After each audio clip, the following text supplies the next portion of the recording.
So today I want to talk about 3 heroes that I personally believe kind of need some buffs to their kits. Now, they aren't completely useless heroes, obviously, right now, and we do have a generally decent meta where you can play most of the heroes quite well. But honestly, I really appreciate some buffs to these guys' kits, some changes to these guys' kits, or at least something a little bit different to make them a bit better so that they could hopefully fit into the meta as it does continue to evolve. With all that said, guys, let's get started. So I'm starting off with Ana here, who I mentioned a few days ago in a different video.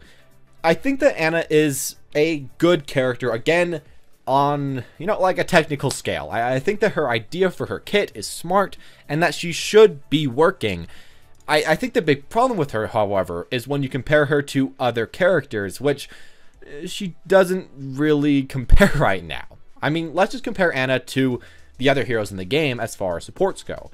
When you compare Ana to Moira, well, they can both heal tanks and they can both supply a lot of healing that way, but Moira has a higher healing per second. Moira can charge her ultimate a lot faster, and Moira can heal multiple people at the same time.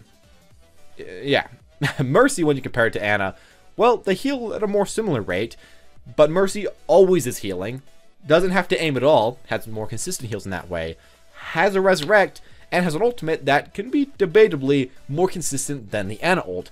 Again, something that kind of makes it hard to play Ana. As far as Lucio goes, well, he doesn't supply as much healing as Ana, he supplies a lot more utility, because while Ana's kit does supply some nice things, such as the anti, the sleep nade, all of that together, I mean, comparing that to just a simple speed boost, the boost is oftentimes more useful, especially when you're playing with tanks or even when you're playing with dive, and Ana really can't fit into that.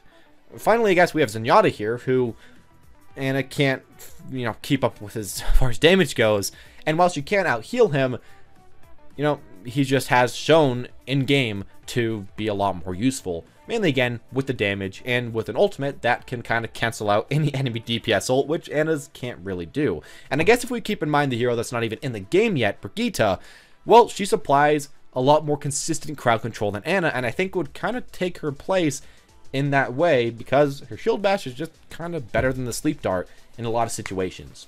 I think overall right now, Ana is, again, a good idea, a good character, someone that could be strong and could be cool in her own right, but probably just needs some number buffs. I know a thing that the Overwatch team said, though, is that they're kind of afraid to buff her because they don't want another tank meta, and I'm kind of for that as well. I'd rather not have a ton more tanks running around all the time, so maybe what they could do instead of a healing buff, which would be nice, but might do that, is a damage buff, is a buff on the duration of the anti, or buff on the cooldown of the grenade, a buff on the sleep dart, something like that, just to help her out a little bit. I know that maybe that might make her too strong, but honestly right now, I feel like she could just use something, as she's just honestly by far the worst support in the game as far as win rates go. So the next character I'm talking about is McCree, and he is kind of weird because right now when I think about McCree and picture him in my head, I think of a character that is somewhat strong, that you just kind of can pick on your team, and he'll do okay. Maybe won't carry the most, but if you have a good McCree, he'll pop off, it'll be fine. But if you look at his win rate again, McCree in just about every rank is either in the top 5 worst characters, or if you move to really high ranks like Masters and then Grandmasters, he's in like the top 3 lowest win rates in the entire game, which is just kind of insane when you think about it. I don't even know. It's one of those characters that I wouldn't think is that way until you actually look at the stats. And the thing I often like to do when I look at McCree is then look at Soldier and where he's going. And Soldier right now isn't doing the best either. He's around middle of the road, 50%, but still, McCree's down at like 48, which just kind of sucks. And after seeing those stats and after seeing just the fact that he's not doing that great at all right now, I could maybe use a little buff for McCree. Maybe not something huge, but maybe they could make so the splash bangs a bit better finally, so that it actually kind of works for what it's supposed to do. Maybe they should make so that his roll is a little bit quicker and doesn't have such a long cooldown for such a ability, as they're buffing, people like Reaper in a similar way. Or maybe they can make so that, I don't know, his damage is slightly different. I think with McCree, it's kind of weird because I think he will always feel like a good character, and I think no matter what the meta goes, I think he's just going to kind of be there and be someone that you just kind of accept on your team. But right now, yeah, he actually could use some buffs and he could use some changes. And maybe it's just because the meta is going a certain way right now. Maybe in a few weeks, McCree will go back up a little bit. But honestly, he's been going down and down and down in just about every rank for quite a while now. And I think that he could probably use just something to his kit to make him a little bit better. And finally here, I'm going to talk about Hanzo, who is, I guess, kind of a weird pick, because yes, I do know that he is going to be getting a rework pretty soon. It's probably going to change up his kit quite a bit, but I think he does, out of any other character, need the most buffs for himself, and I hope that he gets a lot of buffs in the rework, other than just simply reworking some of his abilities.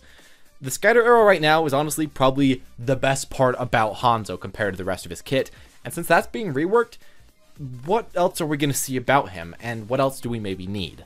Well, what I think he probably needs the most is just more consistent damage. Maybe make so that he can shoot 3 arrows at once with a right click instead of his left click, which could be more of a sniper shot. Maybe make so that his damage is a little lower, but he can shoot a lot faster and has a higher hitbox. They could do a lot of stuff like that with Hanzo to make his projectile more accurate and more commonly actually hitting the opponent. I think for someone like Hanzo, yeah, he will always be good in the best hands, but in order to make him actually more playable in everyone else's hands, maybe they need to make him a little bit easier in that case, or maybe increase some of the damage that he's going to be getting in his new kit. Hanzo just has been, again, the worst character for such a long time that I really feel like he could use something for himself, something different, something that sets him apart. And maybe again in the rework he'll get this, but I hope the Blizzard gets the message that Hanzo is a character that is just really different. And I don't think traditional buffs and nerfs with just plain damage values will work with him. I think he does need a complete rework. And I hope that it's not just a single rework about one ability, because honestly, I don't think that's going to really make him all that much better in the long run. But anyways, as always, guys, that's all I'm going to say about this video and about the 3 heroes that I personally believe need some, semi-substantial buffs. With all that in mind, thank you all for watching. Hope you enjoyed. And if you have your own opinions about who you wish would get off in the near future, please leave that down in the comment section down below. As always, guys, press the subscribe button to see more videos like this in the future. And as always, have a wonderful day.